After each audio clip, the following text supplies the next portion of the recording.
Your valley is so huge you don't turn me on anymore. Raise the kids yourself. Looking at my pregnant belly, James made a shocking remark, giving an unreasonable reason for divorce. I felt abandoned, as if left on the streets. However, a miracle happened to me. Fine, here are the divorce papers. I had a good reason to accept the divorce. 3 months later, I received frantic calls from him. My name is Catherine, just an ordinary office worker. My life had never been extraordinary. Now, it feels like I am at a peak. Catherine, will you support me? I married James, my boss, who worked in sales at a major general trading company. We began dating when I was 27. At first, I just saw him as a reliable senior at work and didn't pay him any special attention. But after attending a drinking party with him, I quickly realized he was dependable. He was considerate and respected by others, passionate about his work, and I was amazed by his sales techniques. Although I could be considerate, I was very bad at expressing my opinions. It took me several years to be able to speak my mind. James passionately coached me, and I naturally became attracted to his enthusiasm. Perhaps he noticed my feelings because he started to approach me more frequently. Right after he was promoted to section chief, we began our relationship. A year into our relationship, he proposed to me. Today, we finally made it to the finish line. Honestly, I felt elated, as if I was ascending to heaven. This was probably the first time I felt so overjoyed. Having had no romantic experiences, let alone serious relationships with men, I thought falling in love with James was pure destiny. That is, until things took a turn for the worse. A year after marrying James, I was carrying a new life inside me. I left the hospital excited, wondering how James would react. But when I told him about the pregnancy, his response was devastatingly unexpected. "You're pregnant." He showed utter inconvenience, perfectly mirroring his words. "Didn't you marry me to support my life? Weren't you on birth control pills?" I was shocked. As we were building our life after marriage, I had always wanted children. I thought James would be just as happy, but the reality was the exact opposite. James never wanted kids. He saw me as a housemate. I realized this during our discussion about my pregnancy. "Birth control? You never mentioned anything about birth control." His words were too cruel. I couldn't help but become emotional and snapped back. At that moment, a heavy sigh escaped from James' lips.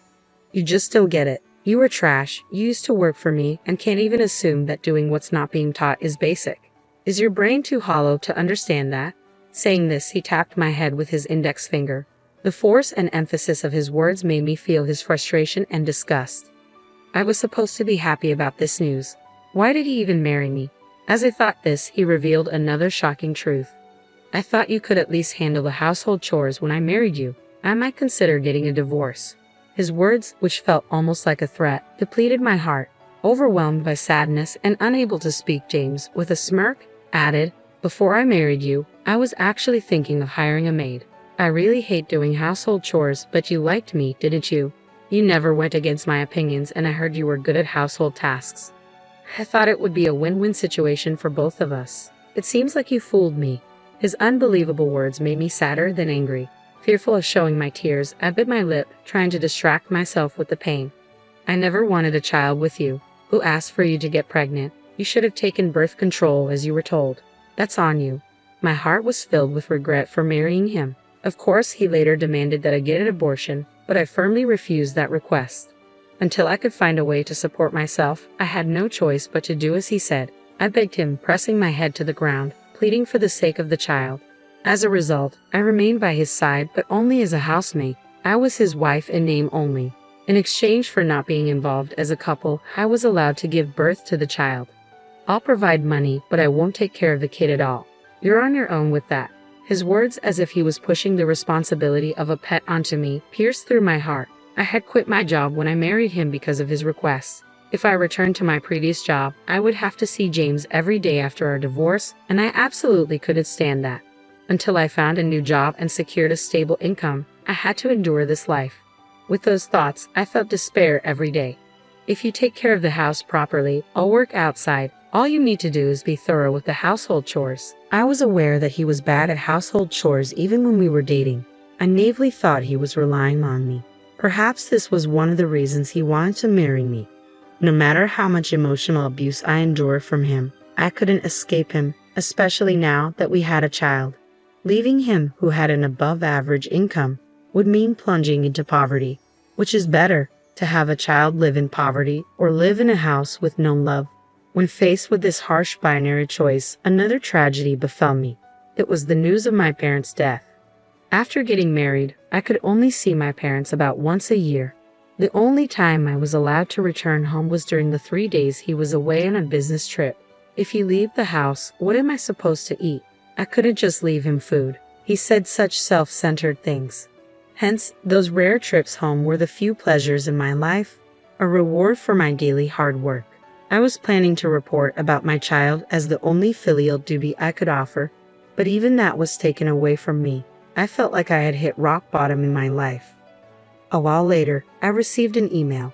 I didn't recognize the sender, and feeling a bit uneasy, I opened it to find its shocking content. If you read this letter, please contact me anytime. Along with the message was the sender's phone number and a photo. Seeing that picture made me believe the content of the letter was true. I immediately called the number written in the letter while crying. I explained everything and decided to meet them. You want to see your relatives with your status as a housemate. How can you be so selfish? What about my meals during that time? Please, I need to deal with my parents' affairs and go through the procedures. I haven't even properly informed them about our child. They are asking to see me just this once. I don't have money to fund your outings. If you go, pay with your own money. I was constantly bombarded with cold, hurtful words. However, they no longer had the power to hurt me. My heart had become so numb that I could simply ignore his words. But for some reason, James, who was usually so harsh, suddenly brightened up as if he had an idea. Wait a second. I just remembered I have a business trip. You can go home for about 3 days, just come back before I return. That was unusual. It was unlike James to give me such freedom, but the reason for this sudden leniency would become clear later on. Having received James' permission, I returned to my hometown and met the sender of the letter. It was my maternal grandparents on my mother's side. My grandfather was American and my grandmother was Japanese. My mother spent her early years in America, but with an interest in Japanese culture, she came to Japan to study during her college years. That's where she met my father and got married. However, their marriage was not easily accepted. My grandparents strongly wished for her to stay in America and were against the marriage. The two eloped and couldn't even come to Japan until they heard the sad news of the passing of both. To be honest, we have forgiven them a long time ago, but we didn't know how to face them. I really regret being such a stubborn fool. If I had known this would happen, I would have welcomed their marriage. Upon hearing of their death from an acquaintance, the two were filled with sorrow and seemed to regret their actions. They blamed themselves for their passing. While I was lost in these thoughts, it seemed that the same acquaintance told them about me, their grandchild. They were worried about how I was doing and had also heard that I was pregnant. It might be hard for you to accept us considering what we did to your parents, but please understand we are always on your side. If you ever need anything, don't hesitate to ask. I promise to protect you no matter what. If things get tough, don't ever think you're alone, okay? You can always depend on us. Without hesitation, tears welled up in my eyes as my grandmother, Eleanor, softly held my hand. Her warmth was comforting. After struggling for so long to protect the child in my belly, their warmth revived the numb feeling in my heart. Seeing me sob like this, my grandparents were both surprised and gentle, inquiring with concern about what had happened. When they learned of my current situation, they were furious and entrusted me with something. You don't have to endure such a life anymore. We will help you. Please let us. All you need to think about is yourself and the baby. Don't worry about finances. Take care of yourself. Encouraged by their supportive words, I decided to get a divorce. I had to exact revenge on my husband. However, before I could act, it was James who made the first move. As soon as I returned to our house, an enraged James confronted me with a letter from my grandparents. What is this letter? You went through my desk without permission. It's my house. I can do whatever I want. Even if it's your own house, there's something called privacy. What's with you today? You seem different talking back to me like that. I truly believed his ability to detect even the slightest change in me was remarkable. However, even if he read the letter, it wasn't a big deal. The letter only mentioned the existence of my grandparents, and there wasn't any particular issue with it. Yet James used that letter as a reason to suggest divorce. I bet you lied about meeting this old geezer and old lady in the letter. You went back to your hometown to date some guy, didn't you? What? Don't think you can fool me with such an obvious lie. I know you've been using the internet or some trick to have fun behind my back. You're a cheater. Wait a minute, how did you come to that conclusion? You know best that I don't have time for such things, don't you? I couldn't comprehend his absurd insinuations. My stomach hurt and I had a headache. It was just too much. You've never done anything like that before. Do you think you can deceive me with such an obvious lie? Don't underestimate me. He wasn't listening at all. I felt a sense of discomfort towards James, who was trying to trap me with such an excessively forced excuse. I'm disappointed in you, not that I had much expectation to begin with. So what? Normally, at this point, one would present evidence of their innocence, proving that what James was saying was absurd. However, as I was contemplating divorce, I thought differently. I deliberately let James continue, wanting him to utter the next words. Let's get a divorce. Our marriage was basically out of mutual interest anyway. You've grown fat and unattractive. Raise the kid yourself. I don't want anything to do with you anymore. He got exactly what he wanted. I pulled out the divorce papers he had left and presented them to James. Great, here are the divorce papers. Sign them and I'll take them tomorrow before you change your mind. Why do you have this? I'm your housekeeper. Cleaning the house and finding something like this is a piece of cake. That's a lie. The truth is I had noticed the divorce papers he left on his desk as a threat a long time ago. He slyly conveyed that he could dispose of me anytime, making sure I lived in fear of him so I wouldn't retaliate. I lived every day in fear of that single piece of paper. You're quite confident all of a sudden. Can you, with zero life skills, really survive without me? Don't underestimate me. I won't rely on someone like you anymore. I will protect my child with my own strength. In reality, it was a gamble. I was anxious inside, wondering what would happen if James suspected my sudden boldness. However, I had a hunch about why James proposed the divorce at this time. Therefore, I knew that he would not retract his divorce proposal and that this situation was also favorable for him. Oh, really? Then raise that kid on your own. Since we're divorcing on mutual terms, I won't have any involvement with you or the child. That kid isn't mine, and you don't ever come in contact with me. Promise? Fine, this is goodbye. Thus, when I was about 9 months pregnant, our marriage ended. I divorced James. With some savings from when I was single, I could quickly pack my belongings and leave this house. As planned, I headed to my grandparents' place and settled some matters there. Later, I gave birth to a healthy baby boy. I named him with hopes for his strong and resilient growth. My son grew up so fast, and my grandparents and I enjoyed watching him grow, living fulfilling days. 3 months later, I received a call from an unknown number. As I picked up the call, my expression turned sour. What the hell is going on? Explain. His shaking voice was so high-pitched I almost wanted to retort. Initially, I thought it was a woman calling me. I instinctively pulled the receiver away from my ear. The discomfort grew just hearing that voice, a chill going inside my head. I wanted to end the call immediately, yet as I continued to listen, he rattled on. You established a company. I never heard of this. Where in our marriage did you stash away that kind of money? That money is mine. Return it right now, you deceitful woman. Obviously, the voice belonged to James, who had somehow learned about my new company. Do you think someone was using your money? He started berating me, hurling accusations at me like a debt collector. I let out a sigh of disbelief at James' accusations, but I replied with utter calm. On what basis are you calling this a scam? There's no evidence that I stole your money. Shut up, you conniving. You probably took extra living expenses from me and secretly saved it. Even if that were true, there's no way I could have saved enough to start a company. The living expenses you gave me barely covered a month's worth. Don't be ridiculous. Then how did you get so much money?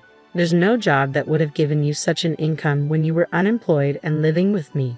You just didn't know I had assets worth $1.1 million right before our divorce. What? $1.1 million.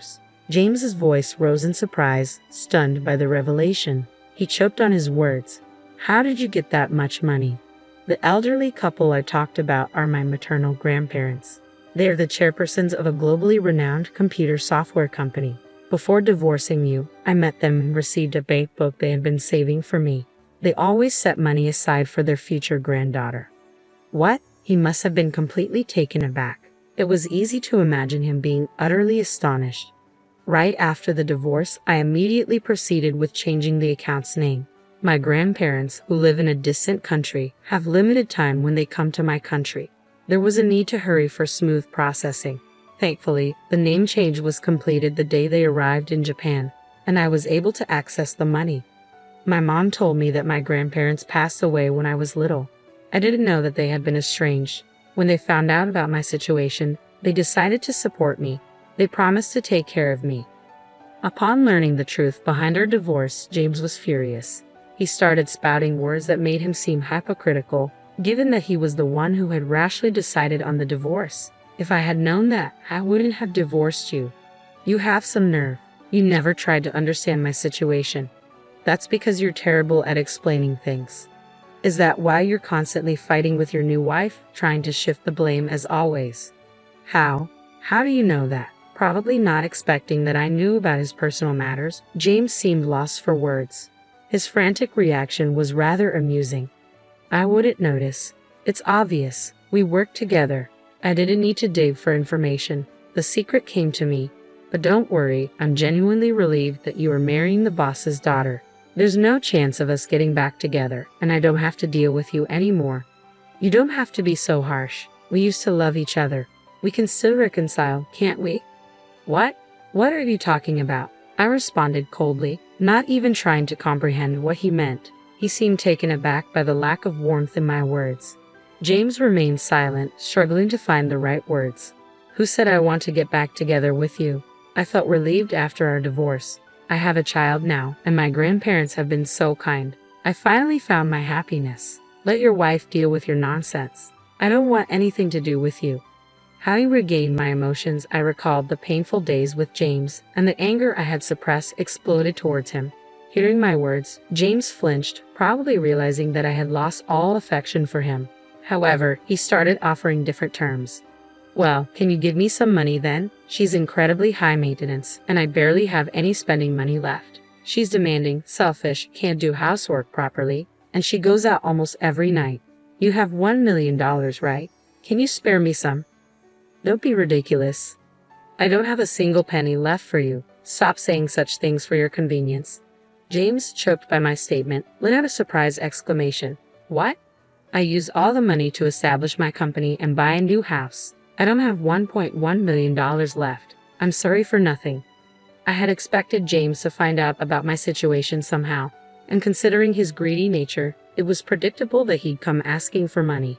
That's why I thought of converting my money into fixed assets. So, I quickly bought a new house, used most of the funds to establish a nursing facility with a nursery, and spent the rest on the house. Thanks to this move, the facility is quite popular. It's loved by mothers in the same situation as me.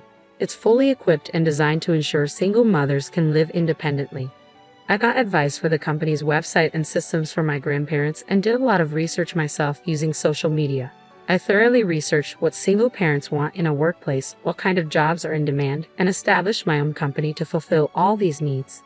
"I can't believe you're running such a successful business," James stammered.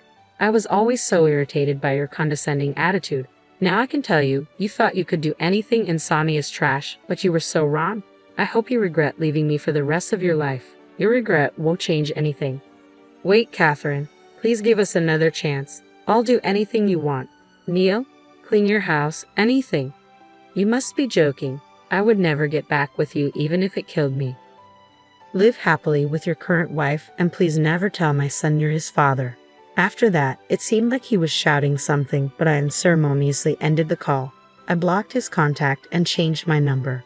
When I told my grandparents about the contact from James, they arranged everything from security cameras at my home, ensuring he couldn't approach me. "If you want, we can even get you a bodyguard," they offered, showing an overly protective stance which made me smile with appreciation and a bit of embarrassment. Since then, James has been struggling in his married life with the CEO's daughter. It's said that he's being dominated and drained of his own salary. Every time I hear stories about him from my former colleagues, it feels like whiskey tastes better. Colleagues who heard the story from me began to disdain him. and it became evident to others as well.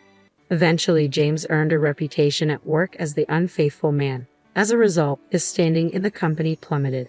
It's said he's continuing his job under much stress and constraint. He is the husband of the CEO's daughter after all. He's probably living the hellish life, unable to resign even if he wants to. Colleagues would joke, and I'd join in the laughter in agreement. Thus, I finally regained a peaceful life. My son, showered with love from his great-grandparents, is growing up healthily. It's almost 10 years since he was born, and I've taught him everything about James without hiding any details. I won't become a man like that. Don't worry, I'll always protect you, Mom, he'd say, making me swoon with his prince-like words every day.